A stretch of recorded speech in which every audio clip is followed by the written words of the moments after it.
Со заедничка церемонија по повод годишнината од денот на примирието на Првата светска војна, амбасадорот на Република Франција Кристијан Тимоние и на Сојузна Република Германија Кристина Алтхаузер денеска на француските воени гробишта во Битола заеднички одржаа помен посветен на сите мртви, ранети, исчезнати и раселени лица, за жртвите на насилство и ранети лица од сите војни и сите народи.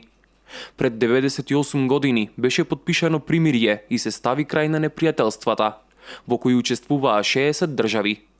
На македонскиот дел од фронтот војуваа над 2 милиони војници, од кои 70.000 го загубија животот.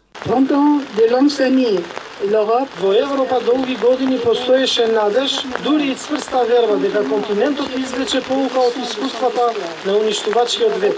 Одговорот гласеше: соединета Европа, Европа ослободена од спротивставени табори, Европа сплотена во цврста волја со цел ужасите од братоубиствените војни да ги испрати во арсеналот на историјата, да не се дозволат и никогаш повеќе пред се злостоствата над човештвото, како оние од страна на нацистите. По повод одбележувањето на денот на примирието, синоќа во Битола во организација на Францускиот институт се одржа и предавање на тема Најбалканскиот град Битола во периодот на Првата светска војна, на која говореше универзитетскиот професор и експерт за историјата на Балканот, Бернард Лори. Предавањето беше проследено со промоција на преводот на дел од истоимената книга на авторот.